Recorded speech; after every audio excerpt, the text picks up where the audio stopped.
Welcome to episode 9 of Where Are They Now? I'm your host and broadcaster with the Ottawa Junior Senators, Davide Disipio. Today we're joined by 2-year grad from the Junior Sens program and 4-year vet at the University of Alabama, Huntsville, Sean Rappleyea. Sean, welcome to the show.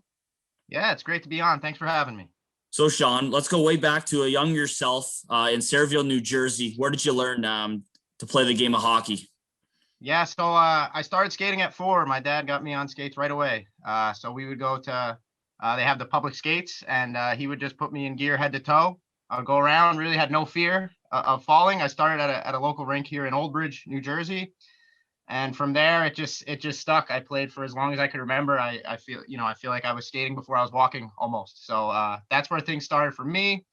I started with the Red Bank Generals, which is a club team in New Jersey. And then I went on to play for the New Jersey Rockets, where I stayed for most of my career. And being a kid, a New Jersey native, and you're born really in the heyday when the Devils started to take off with a few Stanley Cups. Is that really what made you fall in love with the game? Partially. Actually, my dad was a big Rangers fan. And so it was kind of odd that I ended up being a Devils fan. But definitely, Patrick Elias, Scott Gomez, Martin Brodeur, Rafalski, Niedermeyer. You mentioned the names, Scott Stevens. Yep. It was great to watch, great to appreciate. So definitely, it definitely helped for a kid being from New Jersey. Yeah, I was a huge Devils fan growing up. So take me through the beef of the fan bases between the New York Rangers and the New Jersey Devils. Of course, the rinks are relatively close to each other. I've witnessed games at both Prudential Center and Madison Square Garden, not against each other, but just to see both sides of the rivalry, but just speak to a little bit about one of the most rich rivalries in the NHL. Yeah, it's great, and it's brewing, and I think it's always going to be brewing because, like it or not, my generation tends to be more Devils fans because we grew up with it. People a little older with me, but the Rangers have been here for a while, so they have an established fan base. The Devils are always kind of going to be that that stepsister. It's unfortunate because I am a Devils fan, but it's good. The fans get on each other. It's a good atmosphere at the games. It's good to be a part of.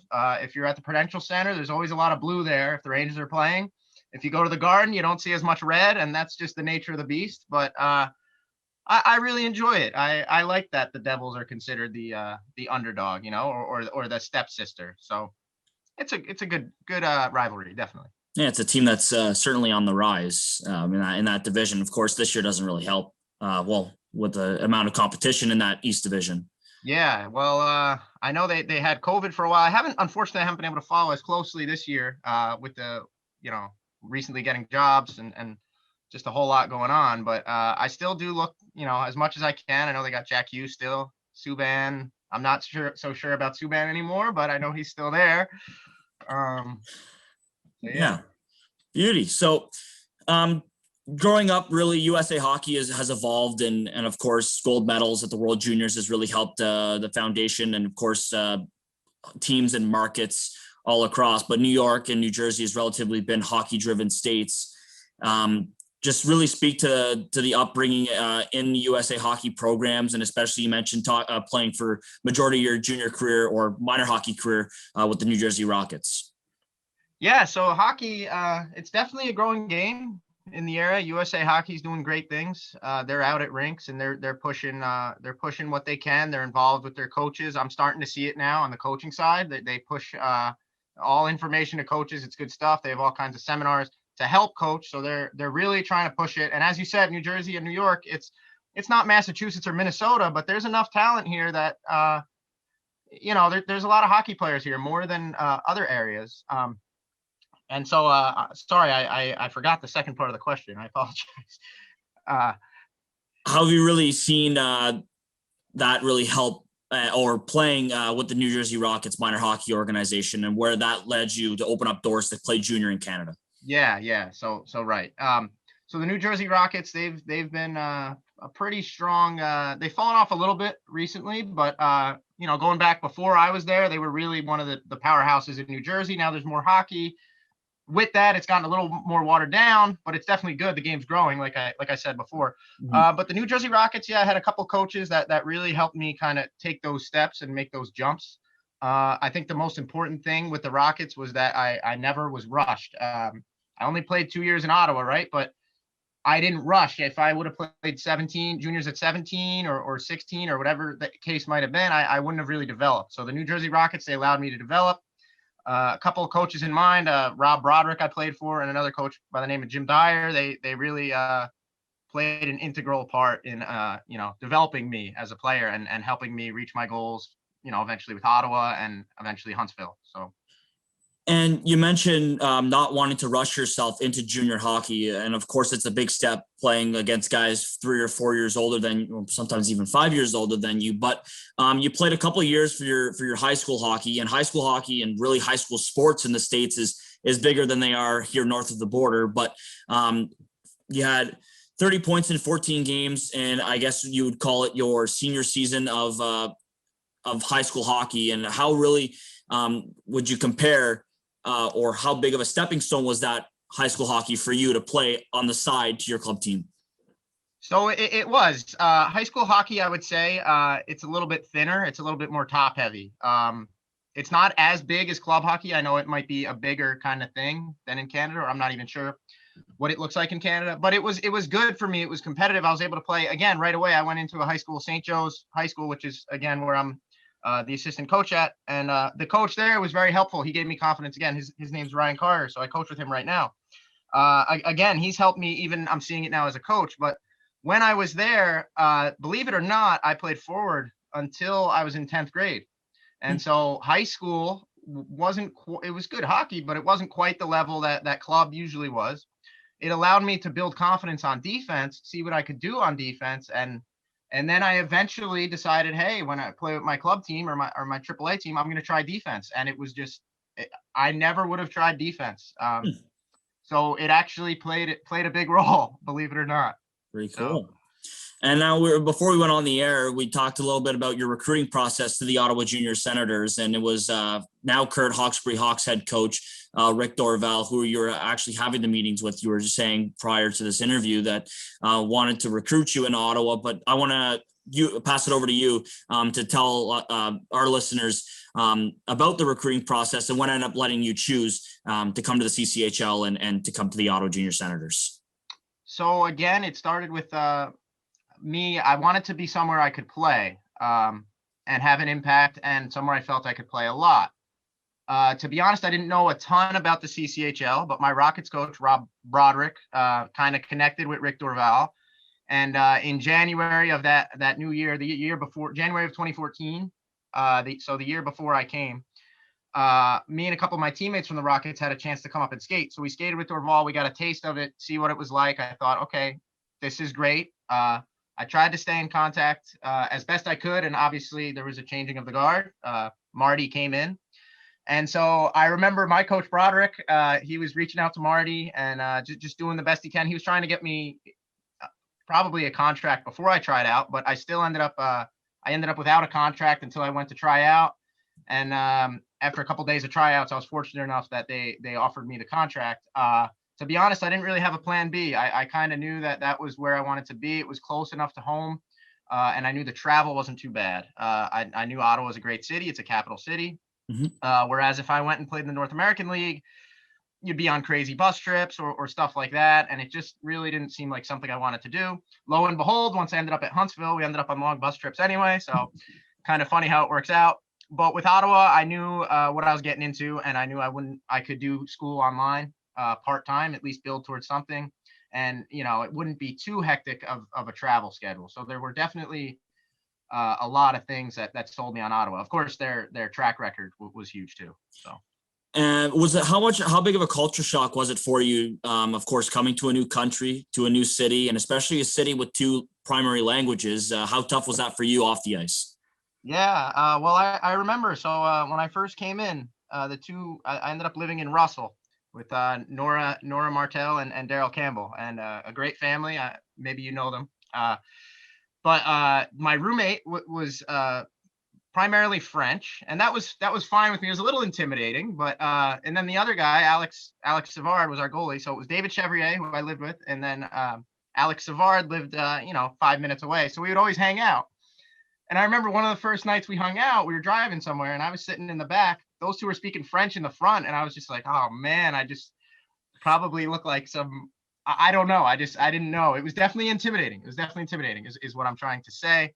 And if you ask Daryl and Nora, I don't think I left my room for the first week or 10 days. I wasn't, it was, I mean, I did, but they eventually were like, hey, you should come out of your room a little more. And I ended up warming up, but it was definitely a shock because it was my first time living away. And when I made the team, I kind of just pushed that away and didn't really think about that. Then when the time came, it was a shock, but good thing we had a busy enough schedule that it kind of got my mind off things. And then I feel I learned a lot about myself. So it was definitely a shock, but in the end, it was very beneficial.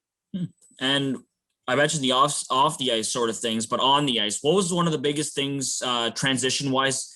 It was tough to adjust to, or you settled in nicely right away. And what were some of the biggest differences between the American style of game compared to the junior style of game up in Ottawa? Okay. So the biggest transition for me, if you asked Marty or Dan, the first 5 games or so, we just, my first year, we were getting hammered, and I was probably -5 or -6, and I thought, this isn't working out, And I always considered myself kind of a defenseman that took risks. With the Rockets, I was always able to do that. They gave me the green light. When I first got to Ottawa, though, I had to kind of pull it back a little bit. It was just too much. I always considered myself a good skater, but I couldn't quite erase my mistakes as well now at this level. And so I thought, if I don't fix this, I'll be cut or traded soon. And so Dan and Marty, they talked to me. They told me to just kind of settle down. And so what I tried to do was just try to start from the net out, just play a simple game for a couple games, get my feet under me. And that helped me a lot. As far as the styles, again, the biggest thing, as far as Canadian or US, I didn't notice too much of a difference. But the biggest difference to me was just the jump. Everyone was bigger, everyone was stronger, everyone was faster. And so, those first couple of games, I was probably, chasing my tail a little bit, but eventually I was able to figure it out. But definitely the speed and the speed and the size, definitely the smarts too. There wasn't as much, when I was still playing club hockey in New Jersey, maybe the bottom lines weren't as good. There was more depth. Once you get to junior too, everyone's a good player. So, yeah. And one of the key terms that's been used a lot here is changing of the guard, and that's what it was for that season and under a new coaching staff. But the year after, things started to kick back in. You were led all the Ottawa Junior Senators in assists during the 15-16 campaign. You were named CCHL Defenseman of the Year and to the first All-Star team. What was working for you in the 15-16 season, as well as being named an alternate captain? Well, I think definitely being named an alternate captain was big for me because I had to kind of step into a little bit more of a leadership role. They kind of set their expectation for me high, which was great. But for me, the thing that came full circle was my first year. I would play some power play. I would play 5-on-5. I rarely ever killed. Now they were looking at me to kill penalties and to do a little bit more. And at the time, I was, I always kind of was, but I was a little undersized, and so I had to kind of get used to that and try to get stronger and a lot of things, but also smarter with the way I would play as an undersized guy. So I think the biggest change for me was just now playing a complete game. And so the defensive end, actually not that much changed for me on the offensive end. Obviously we lost Robert Michael, which was a big loss. So I think maybe they relied on me a little more, but offensively, but still then not that much change from my perspective. I had felt comfortable at that point. It was just now, killing the penalties was the big jump there. And mentioned the CCHL Defenseman of the Year, and you talked about in your first season with OJS is that you were chasing your tail a little bit. You made those risky pinches, but now did you mold into that kind of defenseman that Martin Dagenet and co likes to idolize nowadays, takes care of your own end first before lending a helping hand offensively? And was that recognition, of course, nice for you? Yes, it was, because that was always the drawback on me, or what what people would say was my weakness. So I always, I'm a defenseman. I don't want to be a liability out there. That's my primary goal, even though I want to take chances. I don't want to, you don't want to take so many chances that you end up, it's just counterintuitive, right? You're just being too reckless. So yeah, it was very fulfilling for me. And, definitely, I owe some credit to Dan, Jamie, and Marty. They helped me kind of figure things out. And again, especially that first week, my first year, I was definitely playing nervous. I had to start to get more comfortable, and so a lot changed from me starting in the league to eventually winning that award that you mentioned, which was obviously a great honor. But it took a lot of work, and my teammates, my coaches, everyone definitely helped me with that. So. Is there a specific moment in your 2 years in Ottawa, or moments that you remember off the top of your head that was probably the funniest moment, or the moment you sit back to now and you think, man, it was a great 2 years there, or anything along those lines? As far as funniest, I think that was just on a day-to-day basis when you're with your teammates kicking around, just having a good time. I think that's what it's all about. So nothing I can think of right off the top of my head as far as that. But I definitely enjoyed the playoffs, the battles out there with your brothers. My first year in Pembroke, it was just a war. We played them in the semifinals, and it was just a war. It went 7 games. I mean, I hadn't seen playoff hockey. I played playoff with my club in New Jersey and stuff, but no, it was a switch. It was crazy. It was battle. It was war, and you're out there with your brothers. So I think that was like the first time that I was like, wow, we're in this together. Like really more so than ever before in my life. And then my second year, same thing, getting to the finals, beating Hawkesbury in game 6, stood out to me a little bit. We were down by a goal in the third period. And thankfully we were able to make a couple of good plays to kind of turn that game around. And that was a big point in our season. It was a 3-2 series against Hawkesbury. And, who knows, they finished that third period strong, finished us out 1-0. We're going to a game 7. So that was a big game. We relied on our leaders, and I feel that myself and my other teammates were able to step up in that game. And so those are probably just some of my best memories. Yeah, competing with my teammates, getting to the playoffs, just all those bonds you build. Now, moving on from your junior career, you commit to the University of Alabama, Huntsville. What was the lead up to making that commitment? And of course, we talked about the transition from club hockey to junior. What was the transition like from junior to college? Sure. So around the finals, so I think it was the end of April. So I was last minute. I was last minute with my commit, and I was pushing to get a visit to Alabama Huntsville. But with it being late April, the way it is in Huntsville, they're usually doing final exams there. So what the coach had said, it was Coach Mike Corbett at the time, who was recruiting me. And he was saying, well, our guys are going to be off campus. It's kind of going to be tough for me to get a tour, to get you a visit. And I thought, well, I don't know if that makes a whole lot of sense. I have 4 years of my life that I'm committing to, and so it was definitely odd from that perspective. But at the end of the day, I didn't have a whole lot else. I had some D3 offers. I had some D1 interest, but no real offers. And so I did some research on Huntsville. I saw that they were kind of a program that somewhere that I might play, somewhere that I might play. And again, that always factored in with me. And it also was a pretty good school. So that factored in a lot. As far as once I got to Huntsville, the biggest transition, again, the speed, the physicality, of course, I definitely wasn't able to get away with as much. And the travel was big for us. We would leave on Wednesdays sometimes, and we would take a bus trip up to, Huntsville, Alabama, up to the Upper Peninsula of Michigan to play Michigan Tech. So we were on a bus for 19 hours. A sleeper bus, which was good, or we'd be flying. Alaska was in our conference. So the travel was a big thing for me. And also the practice. You only get 34 games in a college season. Mm-hmm. So you're practicing. It's a lot more practice. And not that I'm not a practice player, but it's just, it was different. It was definitely different. I think what helped me in Ottawa was I had the chance to play a lot of games, get my feet wet and learn right away.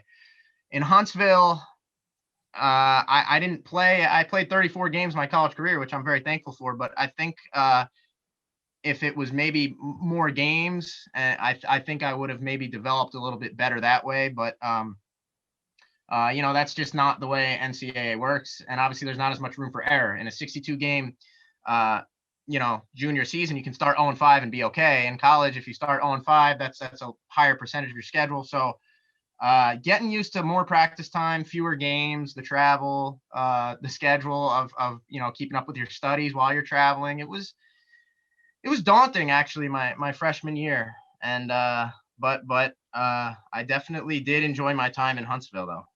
And you mentioned a long flight to Alaska to play in like some meaningful games against them, and then drawing into your schedule. Your first career collegiate goal came against Alaska, and your first season, your freshman season in the 16-17 campaign, only playing in 12 games. But take me through probably a moment you'll never forget in scoring your first collegiate goal.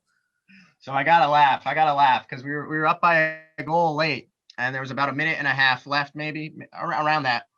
And I was still kind of trying to establish myself in Huntsville. I was by no means a steady guy at the time, and they had me out there, kind of third pair defenseman out there with a minute and a half left. We're up by a goal. They pull the goalie, so it was probably from the top of my circle, just a high flip that just kind of bounced right and went in. But you know what? It was my first goal, so of course, it's in the end, it's a funny story to tell people. I hit the empty net. Could I do it again like that? Probably not. The way the puck bounced was so funny. It just had to take a crazy turn, and it went in. In fact, I think after I flipped it, I went to go change. So I was practically getting on the bench when it went in, and everyone's like, "Raps, you scored! Raps, you scored!" And,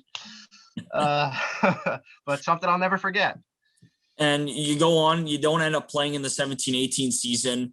But you're named to the conference scholar as conference scholar athlete in the all academic team for both the 17-18 season and the 18-19 season. Is that just a credit to a lot of hard work balancing both the college hockey schedule and your studies? I guess so. I think during this whole time I learned a lot about myself, even in Ottawa, up to Huntsville. Out of high school, for example, I wasn't the most serious student ever when I was in high school, but I always thought, I play hockey, I play baseball. That was kind of my identity. I never really thought much else. These are the things I'm good at. This is what I do. I never really thought that, oh, well, maybe I should take the hard work I use from hockey and baseball and maybe, extrapolate that to my studies and see what I can do. But around my freshman year into my sophomore year, yes, I think something did definitely start to change for me. I started to realize, well, hey, and also I wasn't playing a ton too. So it was like, hey, I kind of got to focus on this because I'm not going to have hockey forever. It was kind of, it was a little bit humbling, but it was good for me and I needed it. So I definitely started to focus more on my studies. I was still focused on hockey, of course, but that helped me become a much more mature learner, and definitely helped me to net the job that I just got, all of that. So there was definitely a change that happened for me. Yeah. As a student. And you mentioned student athlete, dual athlete, played one game with the University of Alabama Huntsville baseball team as a starting pitcher or as a pitcher. Take me through that experience. And of course, being a New York, New Jersey area native, I'd assume you'd be a Yankees fan, and growing up in the late 90s, early 2000s with all the World Series appearances. And of course, don't forget, I guess, the Miami Marlins or Florida Marlins series in 2003, wink, wink. But but just speak to the whole process coming about of playing baseball, and what'd you think of it? Yeah. So I enjoyed it. I really wanted to do it for 4 years. I really did. So when I was in Ottawa, I didn't throw a baseball for a good Ottawa 2 years, and then my first couple months in Huntsville, I didn't throw a baseball. So it had been probably 3 years since I threw a baseball. Me and my roommate in October, the World Series was on. We were watching it, and I was like, man, I can't even remember who was pitching, but they were throwing just such nasty stuff. I was like, wow, I really miss pitching. I wonder if I could play for the baseball team.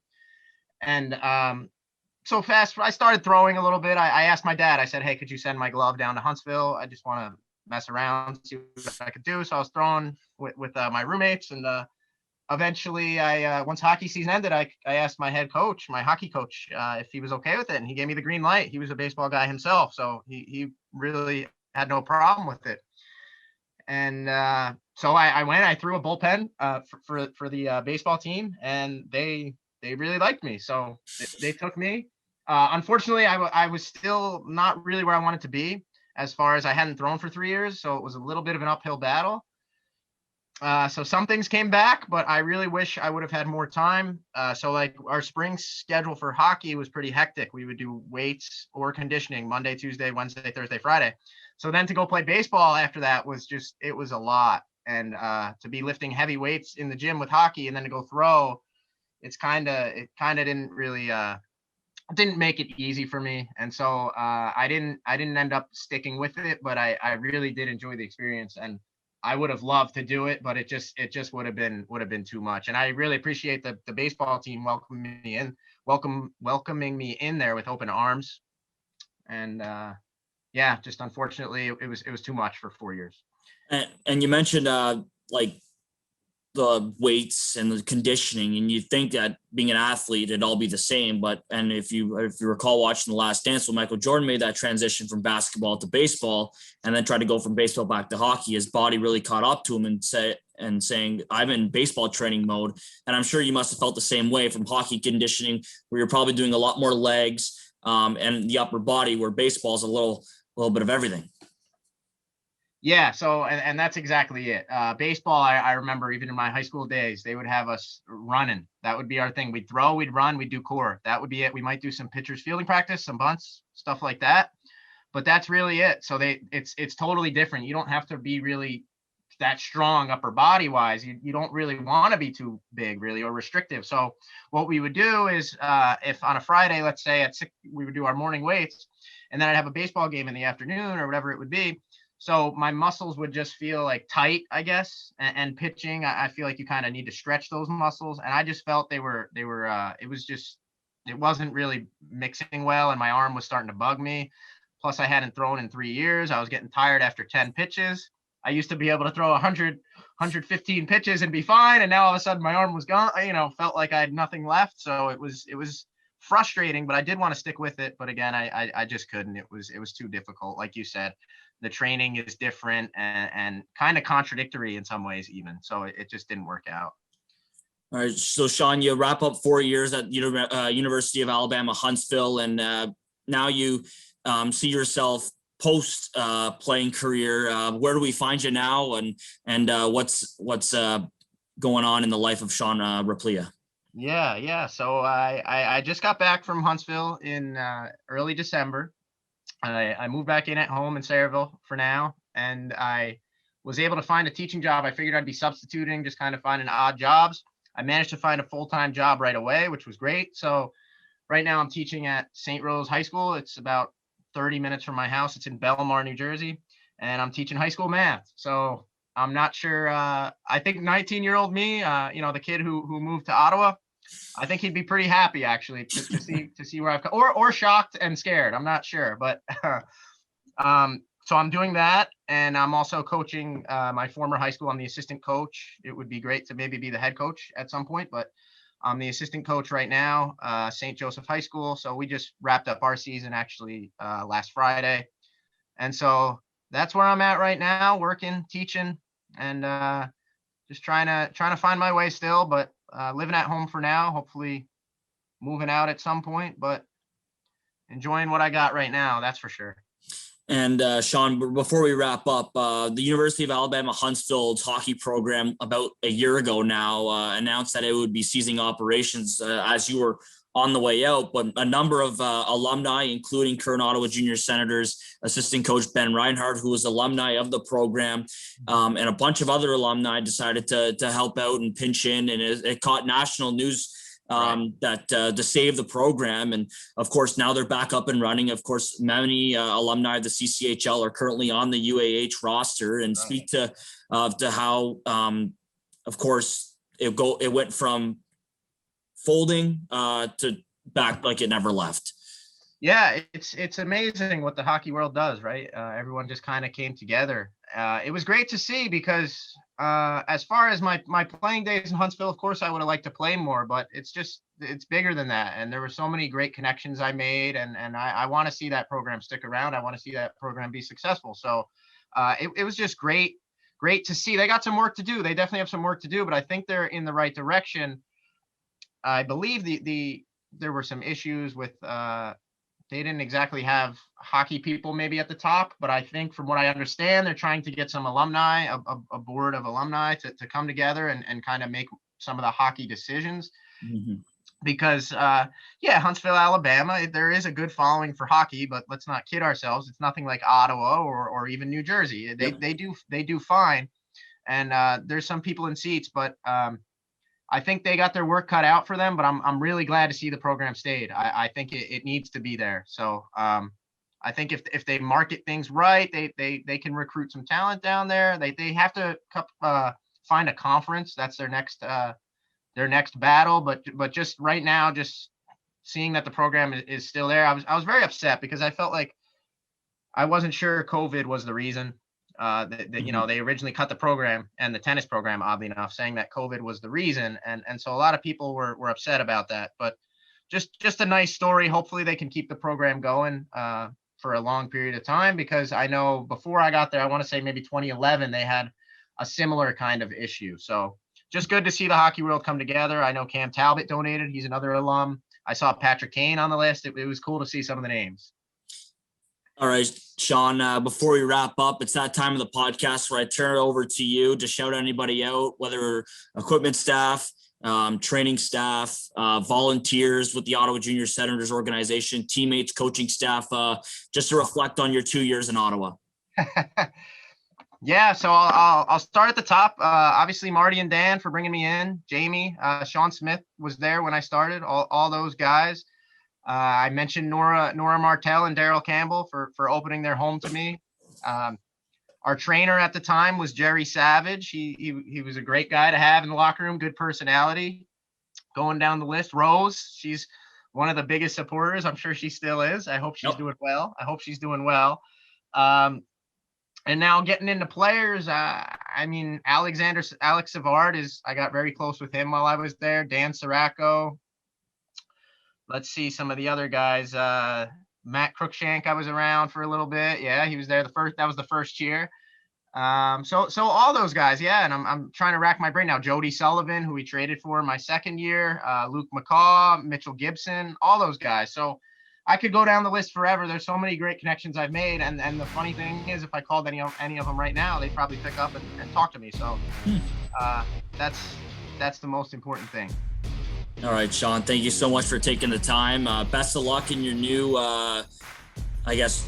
path in life, and we'll catch up with you down the line. All right. Thanks, Davide. I really appreciate it. Have a good day. Yeah, you too.